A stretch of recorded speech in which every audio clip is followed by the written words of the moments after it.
해법을 찾는 토론 이슈앤 직설 시작하겠습니다. 공공기관 노동이사제 도입이 눈앞으로 다가왔습니다.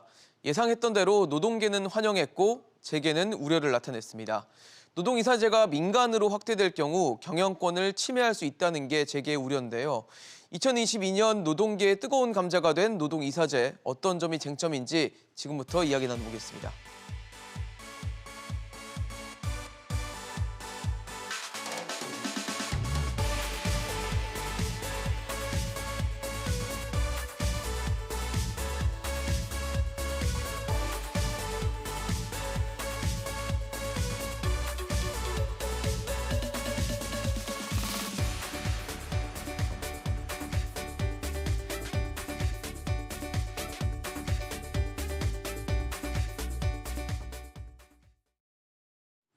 네, 오늘 함께해 주실 전문가 소개하겠습니다. 한국경영자총협회 장정우 노동정책본부장 나오셨습니다. 어서 오십시오. 예, 안녕하십니까?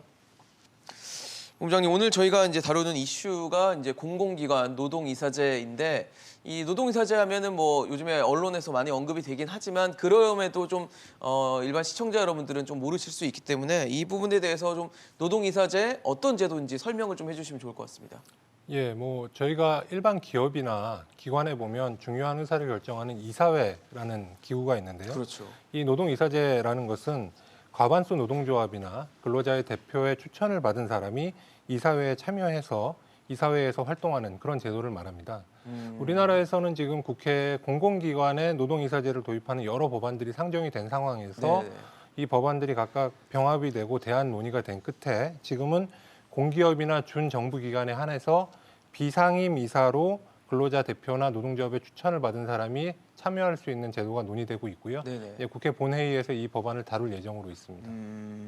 사실 이 공공기관의 노동이사제를 도입하는 것은 이미 제가 알기로는 뭐 서울시나 다른 지방자치단체에서도 도입해서 지금 운영을 하고 있는 걸로 알고 있는데 이게 지금 제 역할을 못하고 있는 상황인 겁니까? 예, 지금 뭐 말씀하신 것처럼 서울이나 경기도, 인천 등 일부 지자체에서 노동이사제를 조례를 통해서 도입을 했습니다. 네. 근데 이 노동이사제라는 제도의 특성 자체가 아무래도 이제 노조나 근로자 대표의 추천을 받은 사람이 이사로 참여를 하게 되기 때문에 네. 전체적인 운영에 있어서 큰 틀을 보기보다는 특정 이해 집단의 이익이나 특정 이익 집단의 어떤 요구에 우선시할 가능성이 상당히 높다라고 보고요. 네. 이러한 점은 사실 지자체 산하기관에서도 다르지 않다라고 보고 있습니다. 실제로 지금 노동이사제가 실시하고 있는 서울시 산하기관들을 보면 최근에 부채가 굉장히 크게 증가하고 있는데요. 네. 이렇게 부채가 증가하는 상황일수록 이사회의 전문성이나 아니면 효율적인 운영을 통해서 이 부채 문제를 어떻게 해결할 것인가에 대한 논의를 해야 하는데 네. 그런 것들을 하기에는 사실 노동이사제가 적합한 제도인가 거기에 대해서는 좀 의문을 가질 수밖에 없다라는 생각이 들고 특히 노동조합 조직률이 굉장히 높고 또 노사 갈등이 심한 상황이기 때문에 이 노동이사제가 들어갔을 때 이런 이사회의 효율적인 의사결정에 있어서는 도움이 되기 어렵다 이렇게 보고 있습니다. 사실 말씀하신 것처럼 뭐 공공기관의 부채가 많이 늘고 있다. 일부 공공기관 같은 경우는 언론을 통해서 많이 또 언급이 되는 공공기관들도 있는 게 사실인데 이사회에 노동계에서 추천한 이사가 들어가는 게 그게 뭐 이 부분에 있어서 좀 저해될 만한 요소가 어떻게 있는지 좀 궁금하거든요. 아무래도 이 이사회에서 여러 가지 결정을 하는 과정을 살펴보면 예. 그 이사회에서 어떤 문제들을 풀어나가는 거에 있어서 중장기적인 발전 과제를 본다거나 아니면 개혁을 위한 고통 분담을 나눠야 된다거나 하는 문제들을 결정해야 할 경우들이 상당히 많은데 네네. 앞서 말씀드린 것처럼 이제 노동이사라는 것은 근로자나 특정 집단의 추천을 받아서 들어가기 때문에 현재의 당장의 어떤 그 특정 집단의 요구나 이익들에 많이 매몰될 우려가 큽니다. 그래서 어떠한 이런 고통을 분담해 나가는 중장기적인 비전을 논의하는 이사회로서 이사회의 멤버로 참여했을 때 네. 그 역할을 다할 수 있는가에 대해서는 사실 의문을 강하게 갖고 있다라는 거죠. 그런데 지금 이사회라는 게 중요한 어떤 회사에 있어서 또 혹은 공공기관에 있어서 중요한 결정을 이제 담당하는 곳이 이사회인데 거기에 노동자의 입장을 반영할 수 있는 사람이 들어간다라는 거는 그 나름대로의 의미가 있는 건 아닌지 그리고 노동계는 그 부분에 대해서 좀 지지를 하고 있는 입장인 거잖아요. 예, 그렇습니다. 아무래도 이제 지금 말씀 주신 것이 노동이사가 갖고 있는 제도적인 장점 또는 제도적인 특성이라고 말하고 있는데 네네. 우리나라에선 그런 제도적인 특성이 반영되기는 좀 어렵다 이렇게 보고 있습니다. 왜 그런가 하면 네. 크게 두 가지 측면에서 볼 수 있는데요. 예. 하나는 우리나라의 노사관계 상황을 우선 봐야 하는데 이 노동이사제가 제도적인 특성이 제대로 발휘되기 위해서는 굉장히 협력적인 노사관계가 바탕이 돼야 합니다. 근데 우리나라는 굉장히 갈등적인 노사관계 상황을 벗어나지 못하고 있고 지난 2019년도에 세계경제포럼 WEF가 발표한 결과를 보면 조사 대상인 141개국 중에 우리나라의 노사 협력 순위가 130위를 기록했습니다. 최하위권이군요. 예, 그렇습니다. 굉장히 노사관계가 갈등적이고 대립적이다라는 하나의 방증이 있는데요. 이러한 갈등적이고 대립적인 노사관계 하에서는 노동이사제의 제도적인 장점이 발휘되기 굉장히 어려운 상황이다 이렇게 볼 수 있고요. 두 번째는 경제 시스템의 문제입니다. 우리나라 경제 시스템은 이제 영미식 주주 자본주의를 채택하고 있는데 네. 노동이사제가 지금 채택되고 있는 다른 나라들의 사례나 구현되고 있는 제도들을 보면 네.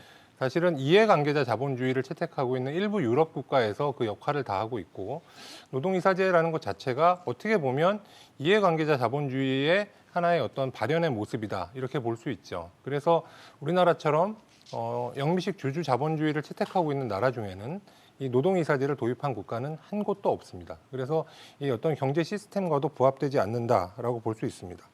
실제로 저희가 지난해 주요 대학의 경제학과 경영학과 교수님들께 전문가 조사를 해봤는데요. 네네. 그때 이 전문가 조사에서도 노동이사제가 우리나라에 부합하지 않는다라는 응답이 57% 나왔고요. 그다음에 노동이사제를 우리나라에 도입을 하게 될 경우에는 기업 경쟁력에 좋지 않은 영향을 줄 것이다. 악영향을 줄 것이다라는 응답이 61.5%가 나왔습니다. 네. 그래서 경제 시스템적으로 우리나라에는 노동이사제가 맞지 않는다 이렇게 볼 수 있죠. 뭐 교수들을 포함한 전문가들은 그렇게 말씀을 하셨다라는 조사 결과까지 말씀을 주셨는데 그럼 반대로 그걸 여쭤보고 싶어요. 만약에 노동이사제가 도입이 되지 않는다면 현재 지금 뭐 다소 경직적인 혹은 갈등적인 노사관계가 과연 해소가 될 수 있는 것인가에 대해서 좀 다시 한번 여쭤보고 싶은데 어떻게 보십니까? 그것은 선호의 문제가 조금 다르다고 보는데요. 일단 노동이사제를 도입하기 위한 전제 요건이 협력적 노사관계가 되어야 한다라고 봅니다. 노동이사제가 도입이 돼서 그 효과로 인해서 지금 갈등적인 노사관계가 해결이 되거나 완화될 것이다 이렇게 보기보다는 네. 노동이사제가 제대로 구현되기 위한 전제 조건이 노사 간의 협력적인 관계를 이루어 나가는 것이다 이렇게 보고요. 그다음에 우리나라는 제도적으로 노동이사제가 아니어도 현재 근로자 참여 및 협력 증진에 관한 법률이라는 것에서 노사협의회라는 것을 기업들이 의무적으로 운영을 하도록 되어 있습니다. 네. 그래서 노사협의회라는 것을 통해서 근로자들의 의사를 전달할 수 있는 창구들이 상당히 열려 있고 그렇기 때문에 굳이 노동이사제를 도입하는 특히 우리나라 앞서 말씀드린 것처럼 노사 갈등도 심한 상황이고 경제 시스템에도 맞지 않는 이런 상황에서 노동이사제를 도입했을 경우에는 제도적인 특성이 반영되기보다는 오히려 부작용만 커지지 않을까라는 것을 저희가 우려하고 있는 것입니다.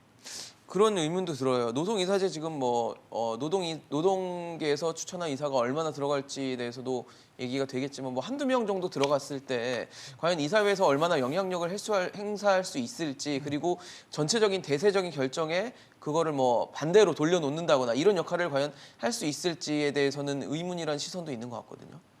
우리나라 이사회의 구성이나 운영을 봤을 때 단순히 참여하는 사람의 숫자가 많으냐 적으냐의 문제로 볼 문제는 아닌 것 같고요. 이 노동이사라는 것은 아무래도 아까 말씀드린 것처럼 이 특정 집단의 이해를 반영하기 때문에 의사결정에 있어서 여러 가지 전문성이나 효율성을 저해할 우려가 크다 이렇게 보고 있습니다. 네. 사실 지금 저희가 이제 논의하고 있는 내용은 공공기관의 노동이사제를 도입하는 내용인데 예. 아무래도 산업계 혹은 재계에서는 우려하시는 건 이제 공공기관에서 민간의 영역으로 이것이 확산되는 것에 대한 우려와 걱정을 좀 하시는 것 같은데 글쎄요 민간으로 들어갈 경우에는 아무래도 개별 기업이나 이제 개별 산업 업종별로 또 논의가 필요한 부분이기 때문에 계속적으로 좀 어떤 소모적인 논쟁이 계속되면 결과적으로 우리 산업계나 뭐 경제계에도 영향이 좋지는 않을 것 같다는 생각이 들어서 이걸 어떻게 하면 원활히 좀 풀릴 수 있을지도 좀 말씀을 주시면 좋을 것 같습니다. 크게 보면 한 세 가지 정도의 방향을 저희가 생각해 봐야 된다 이렇게 보는데요. 그 첫 번째 방향은 뭐 앞서 말씀드린 것처럼 이 갈등적이고 대립적인 노사관계를 협력적 노사관계로 바꿔야 하는데 우리나라는 사실 이 법 제도적으로 노사 간의 힘의 불균형을 초래하는 제도들이 상당히 있습니다. 그래서 이 법 제도적으로 노사 간의 힘의 불균형을 초래하는 제도들을 보완해서 노사 간의 힘의 균형을 맞춰주는 것이 이 협력적인 노사관계로 나아가는 첫걸음이 될 수 있다 이렇게 봅니다. 그래서 예를 들면 뭐 부당노동의 제도의 형사처벌 제도라든가 아니면 사용자만 규율하고 있는 부당노동의 제도를 노사 모두 규율하도록 하던가 아니면 파업 시에 대체 근로를 금지하고 있는 법안들 뭐 이런 네. 것들은 사실 글로벌 스탠다드에 맞지 않는 법안들이고 노동계로의 힘의 쏠림을 굉장히 강하게 유발하는 법안들이기 때문에 네. 이런 것들을 우선적으로 개정해서 노사 간의 힘의 균형을 찾는 것을 첫 번째로 해야 될 것 같고요. 두 번째는 노동이사라는 것은 그 명칭에서도 알 수 있지만 이사로서 참여를 하는 것입니다. 그렇습니다. 그렇기 때문에 이 노동이사로 참여하는 사람들은 노동조합을 탈퇴하는 것을 전제로 해야 합니다. 앞서 말씀하신 서울시나 경기도 같이 이미 노동이사를 시행하고 있는 곳에서도 마찬가지로 이 노동이사들은 노동조합을 탈퇴한 상태에서 노동이사로 활동하도록 하고 있는데요. 이거에 대해서는 사실 대부분의 분들이 다 동의를 하고 있습니다만 제도적으로 명확히 한번 짚어볼 필요가 있다라는 것이고요.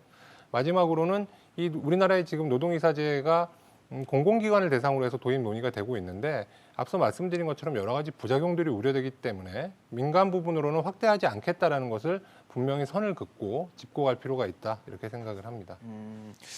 알겠습니다. 뭐 이제 법 시행 이제 뭐 최종적인 결정은 이제 본회의에서 통과가 돼야 되는 부분이지만 이 부분이 이제 사회적으로 안정이 되기 위해서는 당분간은 좀 부침이 좀 어쩔 수 없이 필요하지 않을까라는 생각이 좀 드는데 어떻게 좀 보시는지 또 마지막으로 들어보겠습니다. 예, 뭐 지난번에 저희가 국회에 여러 가지 의견을 냈을 때도 국회에서 이것을 민간 부분까지 확대하지는 않겠다라고 뭐 더불어민주당이나 국민의힘 공통적으로 말씀을 하셨습니다만 예. 사실 산업 현장에서는 공공기관에 도입되는 것만으로도 민간에서 여러 가지 노동조합들의 요구가 늘어나거나 이런 것들이 아니면 갈등이나 분쟁의 상황으로 갈 우려가 상당히 크다 이렇게 보고 있습니다. 그래서 앞서 말씀드린 것처럼 공공 부분에 한해서 이것을 도입하더라도 여러 가지 전제 조건들을 분명히 지켜주고 민간 부분에 확대하지 않겠다는 것을 명확히 짚어주는 것이 이 제도 도입에 따른 혼란을 최소화할 수 있는 방안이다 이렇게 보고 있습니다.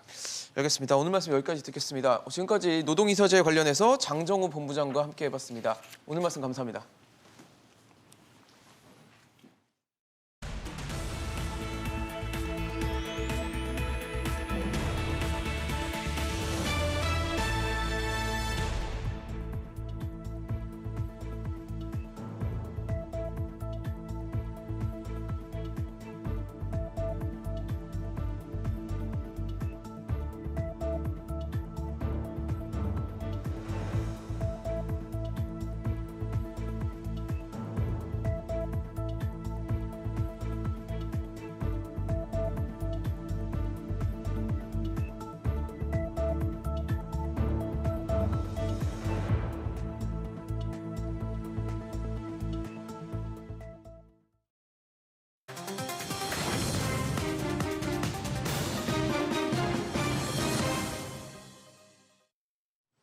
대장동 의혹의 핵심 키맨으로 알려진 화천대유 대주주 김만배 씨의 입에서 더불어민주당 이재명 대선 후보의 이름이 언급됐습니다.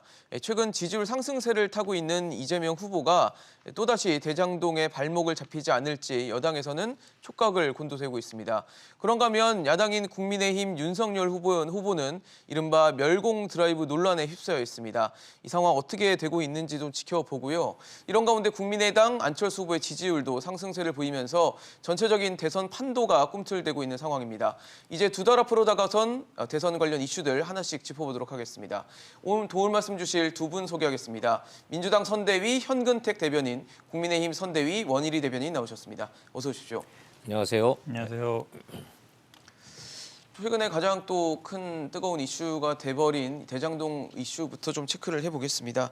일단 화천대유 대주주 김만배 씨 측은 배임 혐의에 대해서 부인을 하면서 당시 이재명 성남시장의 방침에 따른 것이다라는 주장을 했는데 민주당은 어떤 입장이세요?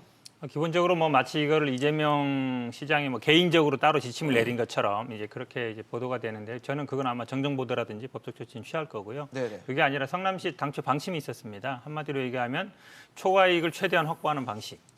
전제는 지금 이제 배임죄에서 가장 큰 논란이 되고 있는 게 이제 초과이익 환수 조항을 삭제한 거 아니냐 이 부분이거든요. 그러니까 저희들이 이 지침을 만들고 이럴 때, 성남시에서 만들 때는 확정 이익을 주는 것이다. 네. 대신 초과 이익을 더 가져가지 않는 대신에 만약에 손해가 났을 때 손해가 감소하는 조항도 없다. 일반적으로 초과 이익이 났을 때 이익을 가져간다 그러면 그 이하 예상이 되는 손해가 났을 때는 손해 감수하는 조항도 들어가게 되거든요. 근데 보통 뭐 공직사회라든지 아니면 공무원들은 여러 가지 케이스마다 다릅니다. 그런 초과이익 환수 조항도 있는 경우도 있는데 대부분 초과이익 환수 조항이 들어가면 또 손실 보상 조항이 들어가게 돼 있습니다. 그거와 확정이익을 고정적으로 가져가는 거는 동시에 할 수 없는 겁니다. 확정이익도 최대한 가져가고 초과이익 났을 때 가져간다. 네. 그런데 손해 났을 때, 그러니까 확정 내 이익만큼 못 가져갔을 때는 손해는 감수 안 한다. 이런 건 성립 안 하는 거거든요. 근데 지금은 모든 언론이나 아니면은 뭐 검찰이 기본적으로 초과이익 환수 조항을 삭제한 거 아니냐. 이 부분만 문제 삼고 있는데 저희들은 뭐 이거는 뭐 배임은 큰 문제 없다라고 보고 있습니다. 그러면은 이재명 당시 성남시장의 뭐 사적 지시다 이거는 아니란 말씀이신 거죠? 그렇죠. 왜냐하면 이게 공모지침 이미 나갔었고요. 지금 공모지침 아시겠지만 나간 거는 지금 뭐 사퇴했다라는 그 사장 때 나간 거예요. 네네. 그러니까 공모지침도 사실은 아시겠지만 그러니까 SPC를 설립하는 거는 시의 권한이고요. 네네. 그 다음부터 사업자를 선정하거나 그 다음에 뭐 공모지침을 내거나 사업자 선정하거나 우선 협상자 선정하는 거는 도시공사에서 하는 겁니다. 도시공사에서 하는 것이고 그 다음에 그 황무성 사장이 이 사업자 공모지침까지 내고 나간 거예요. 네. 마치 이제 그 황무성 사장은 본인이 뭐 관계 없는 것처럼 얘기하는데 네. 공모지침은 그 황무성 사장이 있을 때 나간 겁니다. 그렇기 때문에 이게 바로 이제 뭐 이 공모지침 사업자 선정 자체가 성남시장이 권한으로 행사한 건 아니다 이렇게 말씀드리고 싶습니다. 국민의힘에서도 이 사안을 보고 계실 텐데 네, 어떻게 보고 계신지도 궁금합니다. 네, 지금 뭐 말씀을 하셨지만 이 사건을 계속 지켜보고 있는 제가 들어도 무슨 말씀을 하시는 건지 잘 이해가 안 되는데 설명을 들으시는 시청자 여러분들이 이 상황을 제대로 이해를 하시기는 좀 어려울 것 같습니다. 그래서 제가 좀 설명을 좀 추가로 드리겠는데 네. 제일 이해가 안 되는 것이 공판이 열린 겁니다. 이 네. 작업을 벌여서 피해를 입힌 작업자들 4인방에 대한 대장동 공판이 이제 드디어 시작이 된 건데 네. 그 공판의 핵심 피고인인 김만배의 입에서 사적 지시라는 뭐 단어가 나왔고 공적 방침이 그러니까 사적 지시하고 공적 방침이 무엇이 다른지를 무의미한 것을 가지고 이 논쟁을 흐릴 필요가 없다라는 얘기입니다. 김만배 피고 입에서 나온 얘기는 분명한 겁니다. 이재명 당시 시장의 지시대로 했다는 거예요. 그러니까 자기는 시키는 대로 따랐었던 작업자일 뿐인데 지금 구속이 돼서 재판을 받고 있지 않습니까? 네. 근데 몸통은 이거를 설계하고 지시를 했던 그분은 지금 여기 재판을 받지 않고 있고 그분이 시킨 우리만 이 재판을 받고 있는 게 억울하다라는 게 주장이에요. 그래서 저희 국민의힘에서는 주요 피고인 김만배의 입을 통해서 몸통은 이재명 시장이었다라는 자백이 드디어 공판 과정에서 나오고 있는 겁니다. 문제는 기소가 돼서 재판을 받아야 되는데 꼬리에서 검찰 수사가 멈춰졌죠. 몸통은 검찰 수사가 접근 자체를 못한 거 아닙니까? 그런데 잡혀서 그 재판을 받고 있는 몸통의 입에서 우리는 몸통 그분 이재명 성남시장이 시킨 대로 지시한 대로 이거를 진행했을 뿐이다. 그럼 설계자는 놔두고 왜 이거를 따른 우리만 재판을 받아야 하느냐를 지금 부인하고 있는 것이고 이 사안의 본질, 사건이니까 피해자가 있고 가해자가 있을 거 아닙니까? 1차 피해자는 이 땅을 속아서 헐값에 넘긴 대장동 원주민이고 2차 피해자는 이게 그래도 좀 분양가가 싼 줄 알고 달려들어서 이거를 돈을 내고 분양해서 들어온 일반 입주자들이 2차 피해자이고 온 국민이 피해자가 된 이 약탈 사건이 대장동 사건이고 그러면 가해자가 누구냐? 지금 붙잡혀서 재판받고 있는 사람들은 지시에 따라서 이거를 시행한 작업자들에 불과한 겁니다. 누가 몸통이고 누가 시켰느냐? 본인들 입으로 얘기를 하고 있는 거예요.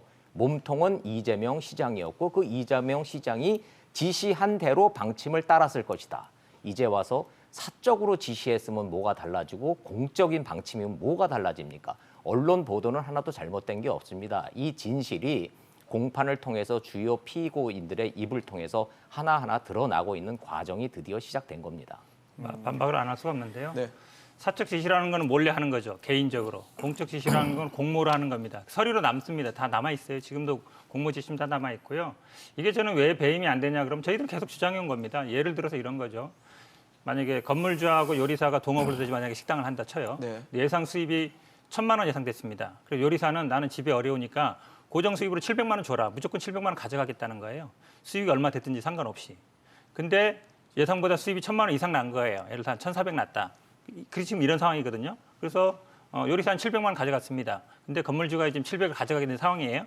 근데 계약을 할 때 만약에 요리사가 700을 가져간다 그러면 무조건 가져간다 그러면 네. 예를 들어 수입이 1,000만 원이 안 되고 800 땄을 때도 난 700 가져가겠다는 거예요. 대신 건물주는 이러죠. 만약에 수입이 800 땄을 때는 당신도 월급에서 깎아야 된다. 그게 상충된다는 거예요. 그렇기 때문에 배임이 안 된다고 저희들은 얘기하는 것이고 지금 말씀하는 것처럼요. 말씀드렸잖아요. 이 공무지침은 황무사 사장이 나갔습니다. 도시공사에서 나간 거예요. 이분도 사실은 배임으로 기소돼야 됩니다. 그래서 저희들이 이게 사실은 사건의 핵심이 말입니다. 사실은 말이라든지 문서를 쫓아가지 말고 돈을 쫓아가라. 돈 받은 사람들은 왜 가만히 있느냐. 그 얘기 계속 하는 거예요. 그래서 말을 쫓지 말고 돈을 쫓아가시라. 그게 수사의 본질이다 이렇게 말씀드립니다. 참 이 사건을 지금 뭐 건물주와 음식점과 요리사로 지금 비유를 하셨는데 이게 적절치가 않아요. 건물주와 음식점과 요리사는요, 이 장사가 잘 될지 음식이 팔릴지 안 될지 모른다니까요. 리스크를 안고 가는 겁니다. 그런데 시청자 여러분들 다 알고 온 국민이 다 알고 있어요. 성남의 대장동이라는 데가 어떤 데입니까? 천당 아래 분당이라며요. 여기를 지금 그 개발을 해서 여기다 아파트를 올립니다. 이렇게 대규모로. 이거는 그냥 땅 짓고 헤엄치기로 얼마나 많은 돈이 되고 여기는 분양받으면 로또라는 거는 온 국민이 다 알고 있는 겁니다. 그런데 원주민들한테는 이익이 얼마 안 나니까 싼 값에 그냥 헐값에 샀어요. 그리고 이 업자들한테 준 겁니다. 조 단위의 분양 이익이 났어요. 이게 개발 이익이 부당이득이 났습니다. 그 돈 지금 어디로 갔는지 아무도 모르는 상황이에요. 왜? 검찰이 돈을 추적하는 수사를 하지 않았어요. 현근택 변호사님이 아주 중요한 말씀하신 겁니다. 돈을 쫓는 수사를 해야 여기에서 생긴 조 단위의 부당이득이 최종 종착지가 어디며 누구에게 어떻게 갔고 이들이 어떻게 분배했고 이거를 설계한 몸통에게는 어떻게 전달되는지 하려면 기본적으로 압수수색하고 금융수사하고 계좌 추적 당연히 해야 되는 거 아닙니까? 안 했지 않습니까? 그저 꼬리 자르기 해서 이 작업자들만 지금 잡아쳐놓고 이걸로 수사를 마무리하려고 하니 이게 되겠느냐 이게 이불로 덮는다고 썩은 데서 악취까지 덮을 수는 없는 겁니다. 그래서 특검을 해야 하는 것이고 특검이 필요하니 특검을 합시다라고 특검법을 제안을 하고 지금 제시한 지 111일 됐습니다. 이 특검이 왜 안 되고 있는지는 잠시 뒤에 설명을 드리도록 네, 하겠습니다. 다시 한번 질문을 그 부분 아니 계속 뭐 사실은 옥혹해하고 있는데요. 그렇게 좋은 데였으면 당시에 다 미분양이 될 리가 없죠. 이 당시에 미분양 됐었습니다. 왜냐하면 2015년, 16년 때에는요 부동산 경기가 좋지 않았습니다. 그러니까 지금 결과론적으로 땅값이 오르고 부동산 값이 올랐기 때문에 지금 보니까 많이 대박 났다는 건데 그 당시 예측할 수 없는 거죠. 장사도 마찬가지입니다. 예를 들어서 강남 한복판에 식당 한다 그러면 장사 잘 될 거 누구나 다 알 수 있는 거 아닙니까? 근데 코로나 상황 같은 게 덮칠지 누가 아는 겁니까? 모르는 거예요. 그러니까 지금 결과론적으로 판단하실 일이 아니다라고 말씀드립니다. 지금 현재는 뭐 첫 공판이 진행됐고 그 자리에서 유동규 전 본부장을 포함한 대장동 4인방이 일단 공판에서 증언을 한 상황입니다. 지금 이렇게 얘기가 되면서 이재명 후보에 대한 이름이 언급된 상황 속에서 이재명 후보는 일단 사안에 대해서 아직 잘 모른다라고 답변을 했던 것 같아요. 기자들과 만나서. 그리고 이 부분에 대해서 지금 재판이 있었냐라고 질문을 했던 것 같은데 이거를 뭐 어떤 입장을 갖고 있는지 후보는 어떤 입장인지 좀 기존 입장과 똑같습니다. 이게 사실은 뭐 사적 지시라든지 이게 중요하지 않다 그러는데 굉장히 중요합니다. 몰래 한 게 아니거든요. 그러니까 공모 지침이 이미 나갔고 네네. 아까 말씀처럼 성남시와 도시공사는 MOU를 맺었고요. 그다음에 성남시에서는 SPC 설립하는 거를 이재명 시장이 독자적으로 하는 게 아니라요. 네. 시의회 동의를 받아서 승인을 한 겁니다. SPC와 관련된 그렇죠. 동의를 받게 돼 있습니다. 절차상 네. 동의를 받았고요. 네. 그다음에 그 나머지 이제 사업자 공모라든지 이거는 도시공사에서 진행하는 겁니다. 당연히 그것도 진행할 때 당연히 시의회 보고를 하고 다 하게 돼 있는 거죠. 이거를 마치 지금 이제 언론이 이재명 지사가 개인적으로 지시한 것처럼 했기 때문에 잘못됐다는 것이죠. 저희들이 말씀은. 네. 왜냐하면 공모 지침이라는 게 이미 다 공고가 되고 그다음에 그거에 대해서 시의회라든지 시에다 보고하는 거기 때문에 성남시의 공식적인 방침인 것과 성남시 이재명 시장의 어떤 개인적인 지시 이건 분명히 다른 거거든요. 네. 마치 그러니까 지금 언론의 보도는 그런 거 없이 시장이 개인적으로 지시한 것처럼 한 거는 잘못됐다는 그런 것이죠. 그건 분명히 잘못된 것이죠. 지금 서류로 다 네. 남아 있습니다. 다 남아 있고 지금도 공모지침서는 성남도시공사 홈페이지에 가면은 뭐 최근 지난번 문제가 됐을 때는 다 남아 있어요. 언제 공고되는지 내용까지 다 남아 있거든요. 그런 것들에서 공식적인 절차로 하는 거기 때문에 그거를 마치 이재명 지사가 개인적으로 지시해서 개인적인 방침에 따라서 진행한 건 분명히 다른 것이죠. 사적 지시와 또 공적인 어떤 부분에 대해서는 차이가 있다라는 말씀을 두고 계신 거고 지금 어쨌든 공판이 진행 중이긴 한데 또 하나의 의혹 포인트는 이재명 후보의 측근으로 알려진 이 정진상 선대위 비서실 부실장이 소환이 안 되고 있어요. 지금 최근에도 계속 소환이 되지 않는 상황들이 계속되면서 공소시효가 다가오고 있다 보니까 네. 이 과연 검찰이 수사 의지가 있는 것인지에 대한 비판의 목소리도 나오고 있는 상황인데 국민의힘에서는 어떻게 보고 계십니까? 정진상 부실장의 공소시효라는 것이 2월 6일이 맞죠, 현 변호사님? 2월 강요 6일? 부분에 대해서입니다. 그렇죠. 2월 6일이니까 이제 얼마 남지 않았어요. 뭐 당연히 뭐 수사를 해도 좀 몇 번을 좀 조사를 받아도 시원찮은 핵심 측근인데 아직까지 뭐 소환 일정을 뭐 조율하고 있다 하니 참 대한민국 검찰이 주요 피고발인 고소인을 이렇게 수사를 해도 되는 건지 언제 나오시겠습니까? 물어봐서 안 됐는데 공소시효가 다가와서 요 날짜만 지나면은 잘하면은 조사를 안 받고 넘길 수도 있는 상황이 됐습니다. 기가 막힌 상황이죠. 뭐 이 재판이 얼마나 중요한지 다 모를 리 없는데 이재명 후보는 뭐 재판이 있었는지도 모른다 하고 이 수족처럼 부렸던 부하들 유한기 씨, 김문기 씨 유명을 달리해서 했는데도 뭐 모르는 사람이라 하고 뭐 조문도 안 가고 뭐 설계자는 나다라고 국회에 와서 마이크 잡고 떠들어서 지금 연구 기록으로 지금 남아 있는데 대장동 설계자는 사실 내가 한 겁니다라고 이재명 시장이 2017년에 국회에 와서 마이크를 잡고 떠들어서 그 연구 기록으로 남아 있는데 이제는 나는 설계자가 아니라 이들이 갖고 온 거에다 그냥 도장만 찍었을 뿐이다. 그 결제가 뭐 한 15번 된다 합니다. 근데 이제 와서는 다 모른대요. 이제 모른다 하니까 최측근으로 이 모든 거를 한 것으로 지목당한 정진상 최측근이 이재명 선대위의 지금 뭐 핵심 요직이라고 하고 뭐 핵심이라고 알려져 있습니다. 그런데 참 검찰에 왜 응하지 않느냐, 수사에 응하지 않느냐 물어봤더니 대답이 참 가관입니다. 선거 일정 때문에 바빠서 검찰 수사를 못 받겠다는 거예요. 검찰은 또 그거를 그러십니까 하고 좀 봐주고 있는 겁니다. 저희가 논평을 냈습니다. 그러지 말고 이재명 후보는 지금 다 모른다 하고 관련 없다 하고 자신은 떳떳하다고 하니까 그렇게 떳떳하시면은 측근으로 데리고 있고 지금 선대위에 지금 핵심 인물이라고 하는 그 정진상 부실장한테 그러지 말고 선거 일정 핑계 대지 말고 나가서 조사 받아라라고 왜 지시를 안 합니까? 왜 마치 남의 일 쳐다보듯이 뭐 재판이 있었어요? 나는 잘 몰라서 모른다 하면서 정작 그 최측근인 정진상 부실장은 선거 일정 때문에 또 못 나가겠대요. 이게 뭡니까 이게 좀 국민들 앞에서 그러시지 말고 반박을 좀 하면요. 요구를 좀 해달라는 겁니다. 내보내 달라는 거예요. 저희 요구는. 뭐 수사를 하면 당연히 나갈 것이고요. 네. 지금 이제 공소시효가 마치 이제 뭐 임박한 것처럼 얘기하고 있는데 이 부분은 이제 황무상 사장 사임과 관련된 부분이에요. 네, 강요 의혹과 그렇죠. 관련된 강요에 부분인 관련 거죠. 부분인데 사실 황무상 사장이 마치 이제 그 녹취록에 의하면 뭐 나가기 싫은데 나간 것처럼 돼 있잖아요. 근데 지금 알려져 있습니다. 네. 사실은 나가게 된 이유가 그 전에 민간 회사에 있을 때 돈 받은 것 때문에 나간 거거든요. 이 문제와 관련된 게 아니라. 근데 최근에 이제 뭐 지금 극단적 선택하신 포천 그 사장도 보시면 알겠지만 대부분의 공사 같은 데서 물론 법적으로는 그렇습니다. 확정 판결이 나야만이 사임을 하게 돼 있어요. 네네. 직을 잃게 되는데 대부분의 이 공사라든지 공무원들은 기소가 되면 대부분 자진 사퇴를 합니다. 그게 어찌 보면 관행처럼 돼 있어요. 실제로 그렇고 우리 뭐 청와대만 해도 야당에서 계속 기소되면은 청와대 나와야 된다 계속 그렇게 주장해왔거든요. 그런 부분이었다. 이분도 사실은 그 녹취 부분은 본인이 어쨌든 강제로 나오는 것처럼 돼 있었지만 제가 보기에는 기소돼서 재판받는 게 알려지고 이러면서 약간 자진 사퇴 형식일 가능성이 많다고 보고요. 지금 만약에 뭐 뇌물이라든지 뭐 이런 게 문제된다 그러면 당연히 그거는 뭐 돈 문제이기 때문에 수사를 안 받을 수가 없는 거잖아요. 근데 일례로 이런 것도 있습니다.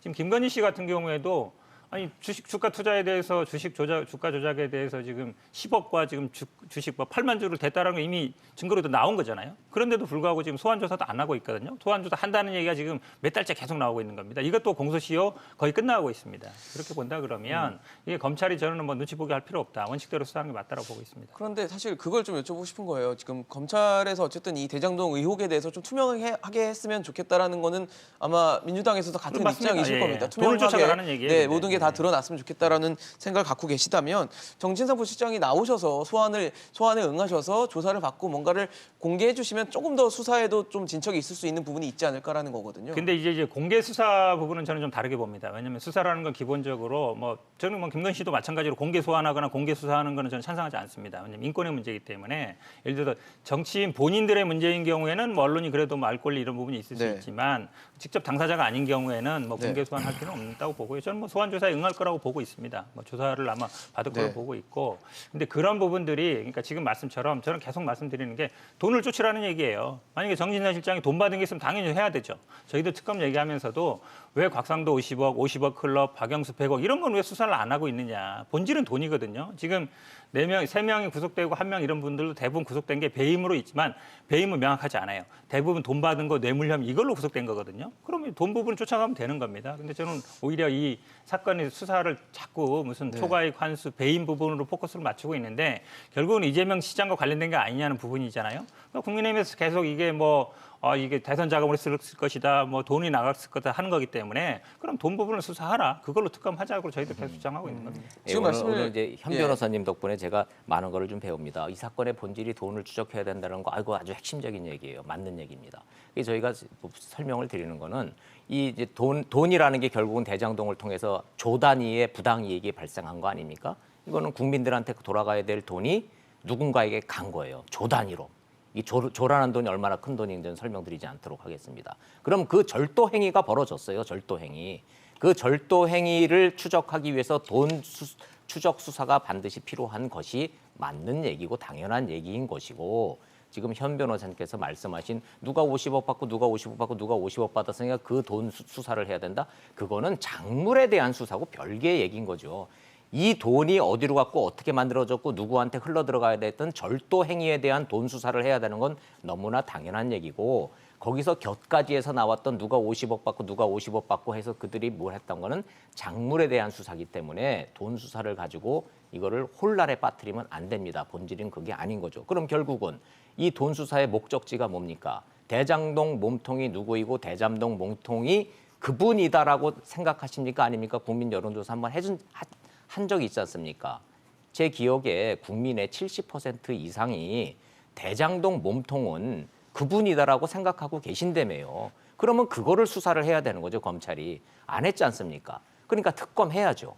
특검을 해야 되는데 특검을 하기 위해서 모든 절차를 하려면은 그분의 최측근인 정진상 부실장이 검찰에 나와서 이나마라도 이 미진한 수사라도 좀 정리를 좀 해야 되는데 선거 핑계대고 안 나오고 있다라는 게 이 문제, 지금 오늘 벌어지고 있는 문제의 본질이고 핵심인 거죠. 네, 말씀을 특검을 주셔서 특검 얘기도 좀 해보려고 해요. 지금 특검을 제가 알기로는 민주당도 그렇고 국민의힘도 그렇고 하자고는 하시는데 지금 방법이나 방식을 놓고서 이견을 보이고 계시기 때문에 이 부분에 대해서 진척이 되지 않고 있는 상황인데 딱 잘라서 여쭤보고 싶습니다. 뭐가 있으면은 특검을 받을 수 있다 이렇게 말씀을 드릴 수 있습니까? 지금 핵심적인 건 두 개입니다. 결국 수사 범위를 어디까지 할 거냐. 처음에 이제 국민의힘 같은 경우는 당연하게 이제 이재명 지사와 관련된 것만, 이재명 후보와 관련된 것만 하자는 거였고 점점 이 범위를 넓혀서 부산저축은행 사건이라든지 하자는 네. 거였는데 저희들은 이제 관련된 거 다 하자는 거죠. 그 관련된 거에는 대장동 관련된 거라면 사실은 그 아버지 집 산 것까지 다 포함되는 겁니다. 김만배 씨가 집을 샀기 때문에. 그러니까 대장동 관련된 거는 처음부터 끝까지 다 하자는 것이고 두 번째 쟁점은 결국은 이제 특검을 누가 임명할 거냐예요. 사실은 상설특검법 저희 주장하고 있는데요. 상설특검법 처음에 얘기했던 건 국민의힘입니다. 국민의힘에서 빨리 하자. 상설특검법으로. 개별특검법 만들고 수사범위 정하고 특검 임명에 시간 걸리니까. 근데 지금은 우리 바뀌었습니다. 개별특검법으로 하자는 것이고 저희들은 이제 상설특검법을 하자는 것인데 한마디로 얘기하면 특검을 누가 임명할 거냐 이 부분입니다. 상설특검법은 여야가 합의해서 하게 돼 있습니다. 근데 지금 개별특검법 만들 경우에는 지난번에 이제 박영수 특검이라는 것처럼 야당이 지명을 해왔습니다. 야당이 실질적으로 야당이 2명을 지명하는 형식이 되었죠. 교섭단체 2개인 경우도 있었지만 이제 그 방식으로 하자는 거예요. 특검을. 결국은 그러면 국민의힘 같은 경우에는 수사 범위도 우리가 정하고 특검도 우리가 정하겠다라는 것이고요. 저희들은 수사 범위는 다 하고 특검은 여야 합의로 하자. 특검 정하는 거는 여기에서 결국은 이제 논란이 되고 있는 겁니다. 이게 간단한 얘기를 자꾸 이제 그 변호사시니까 이제 자꾸 전문 용어를 대서 이제 말씀을 하시니까 시청자 여러분들이 잘 이해를 못 하실 것 같습니다. 그래서 그 현 변호사님이 말씀하신 그 과정을 제가 좀 일반인의 언어로 좀 설명을 좀 드리자면 국민의힘이 특검하자, 왜 특검해야 되는 설명을 좀 드렸고 정확하게 111일 됐습니다. 네. 그럼 111일 동안에 어떤 일이 벌어졌느냐? 대장동 몸통 밝히는 특검 하자는 거였거든요. 그랬더니 갑자기 10년 전 사건인 부산저축은행 사건을 해야 된대요, 이재명 후보가. 그건 왜지? 그랬더니 그 당시에 수사검사가 윤석열인데 윤석열이 부산저축은행 사건을 제대로 하지 않아서 부산저축은행이 살아가지고 10년 뒤에 여기까지 와서 대장동에서 사고를 쳤으니 대장동 특검을 하려면 10년 전 사건까지 해야 된대요. 논리적으로 앞뒤가 말이 안 맞지 않습니까? 근데 하도 그러니까 중간에 그래 그러면 말은 안 되지만 이건 하긴 해야 되니까 그럼 하고 싶은 대로 다 합시다 해가지고 하자 그랬어요. 그랬더니 이번에는 상설 특검을 하재요 또 갑자기. 아니 특검 하자는데 웬 상설 특검, 웬 딴 얘기를 합니까? 라고 하면서 이런 씨름을 하면서 110일이 된 겁니다. 결론은 뭐냐. 어제도 법사위가 열려서 촉구를 했습니다. 무엇이 돼도 좋으니 어떤 형태가 돼도 좋으니 특검합시다. 특검. 어디서부터 어디까지 하고 특검을 누가 임명하고 하자는 부차적인 문제인 것이고 국민들이 원하는 실체적 진실을 밝힐 특검합시다. 저희가 입장 밝힌 지 정확하게 110일 됐고 그 사이에 민주당은 후보는 특검하자라고 운 띄워놓고 민주당 협상단은 나와서 지금 방금 현 변호사님이 말씀하신 이런 용어 저런 용어를 들이대면서 할 생각이 없는 겁니다. 저희가 그래서 이 표현을 침대 축구 하듯 하지 말고 특검법 협상에 당장 응하려면 특검을 하겠다고 나섰던 이재명 후보가 명확하게 지시를 해라. 민주당 협상단에게 받아라 그냥. 라고 말씀을 해 주셔야 이 특검은 진전이 있는 거고 거기에서 이제 실체가 드러나는 겁니다. 근데 이재명 후보가 저희가 여러 차례 그렇게 촉구를 했음에도 불구하고 특검법 협상 조건 달지 말고 받아라라는 지시를 안 하고 계십니다. 저희는 조건 다는 게 없습니다. 하자는 겁니다. 제 말을 뭐 전문 용어 쓰면서 빙빙 돌리시는데 그게 아니고요. 쉽게 얘기하는 겁니다. 한마디로 얘기하면 대장동 땅 사는데 초기 자금이 부산저축은행에서 들어간 거예요. 저축은행 사건에서 1,800억이 들어갔고요. 그중에 1,100억이 부산저축은행 사건이었습니다. 그게 초기 자본 들어간 거예요. 개발 사업 아시는 분들은 알겠지만 초기 자금이 제일 중요합니다. 그다음에 PF 들어가는 게 중요하고요. PF 어떻게 하는지 중요합니다. 그 돈에 사실은 1,800억, 1,100억 그 땅 산에도 들어간 돈 수사한 브로커들이 나중에 처벌 다 받았어요. 네. 근데 윤석열 후보가 있을 때는 처벌을 안 받았습니다.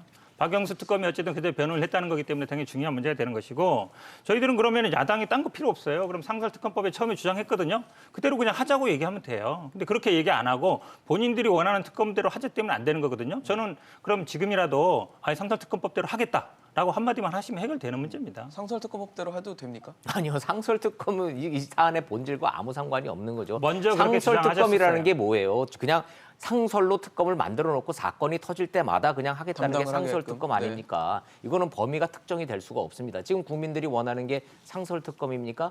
특검이라는 제도를 만들어 놓고서는 뭐든지 나오는 걸 다 하겠다는 게 국민들이 원하는 걸까요? 그게 아니지 않습니까? 대장동 사건의 몸통이 누구인가가 국민들이 알고 싶어하는 사안인데 검찰이 이 수사에 대해서 몸통까지는 갈 수사 의지가 전혀 보이지 않으니 대장동 특검 하자는 겁니다. 이런저런 조건을 붙여서 이거를 하고 싶지 않은 그 심정은 충분히 이해가 갑니다만은 어찌됐든 시간이 111일이나 흘렀으니 조건 달지 말고 다 받아줄 테니까 특검 하자 이겁니다. 갑자기 특검 그러다가 상설 특검 하자 그러니까 태평양 가자 그러다가 아니요 대서양 갑시다라는 얘기하고 똑같은 얘기입니다. 네. 우리는 그러면 바다로 가자고 하는데 갑자기 산으로 가자 그러는 겁니다. 상설 특검 얘기는. 일단 두 분 상설특검을요 오늘- 예. 국민의힘에서 먼저 얘기한 거예요. 먼저 네, 하자고 빨리 알겠습니다. 되니까 먼저 얘기한 네. 얘기고 오늘 대변인 상설특검에도요 나오셔서- 예. 사실은 수사 범위라든지 이거 다 합의해서 정할 수 있게 돼 있습니다. 그럼 하면 되는 거예요. 근데 자꾸 야당에서 본인들이 원하는 이재명 후보와 관련된 것만 하자, 본인들이 임명하겠다, 그걸 주장하고 있는 겁니다. 그게 사건의 본질입니다. 네, 일단 뭐 양측의 대변인께서 이제 말씀을 일단 주시는 것도 배치되는 부분이 있기 때문에 지금 이거 잘 풀릴 수 있을지는 모르겠습니다. 제 입장에서는 좀 난해하다라는 생각이 좀 드는 상황인데 다른 이슈도 좀 체크를 해볼게요. 최근에 이슈가 된 것 중에는 이 윤석열 후보가 마트에서 멸치와 콩을 사면서 이게 또 논란이 됐는데 어떤 입장이신지 민주당 쪽의 입장을 먼저 들어보는 게 좋을 것 같습니다. 윤석열 후보가 솔직하지 않은 거죠. 뭐 이거 왜 했냐 이랬더니 뭐 그냥 집 가까운 데서 사고 그냥 뭐 멸치 국물 내려고 샀다. 네, 근데 그게 아닌 게 다 알잖아요. 그러면서 뭐라 그랬냐면은 문제가 되니까 표현의 자유를 얘기했습니다. 표현의 자유를 얘기해 문제되는 게 아시잖아요. 이게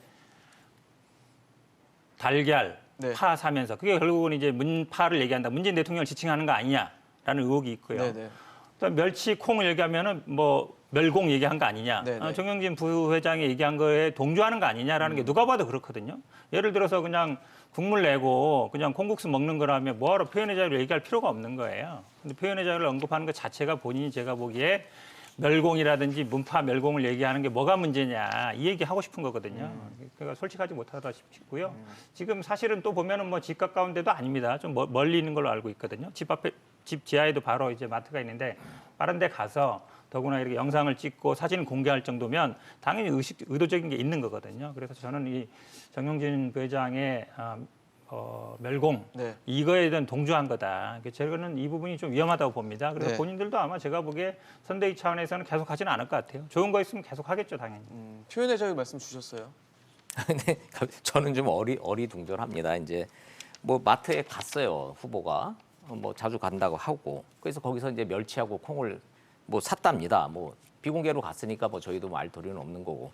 근데 그게 왜 이렇게 화들짝 놀래가지고 그게 무슨 큰 이슈고 이념적인 문제인 것처럼 이렇게 좀 떠들어대는지가 저는 사실 잘 어리둥절입니다. 그냥 이해가 잘 안 되는데 거기다 이제 굳이 의미를 부여해서 보면은 그게 멸치와 콩을 산 것이 멸공이었다는 거고 뭐 어떤 특정 기업의 오너이신 분이 뭐 공산당이 싫어요다라고 얘기를 하고 뭐 멸공을 외치셨다고 하는데 뭐 그게 뭐 그렇게 연결되면 연결될 수도 있겠다 생각이 들기는 합니다. 그런데 그게 뭐 후보 입으로 저희가 표현의 자유를 얘기했을 뿐이지 거기에 의미를 부여한 적이 없는데 왜 이렇게 민주당과 그 지지자들이 화들짝 놀라서 그러는 건지 그래서 제가 뭐 이유가 뭔지 하고서 이렇게 얘기를 들어봤더니 그 문제의 시발점이 됐던 그 특정 기업의 그 오너시라는 분이 뭐 유난히 공산당이 싫어요라고 그러셨다며요.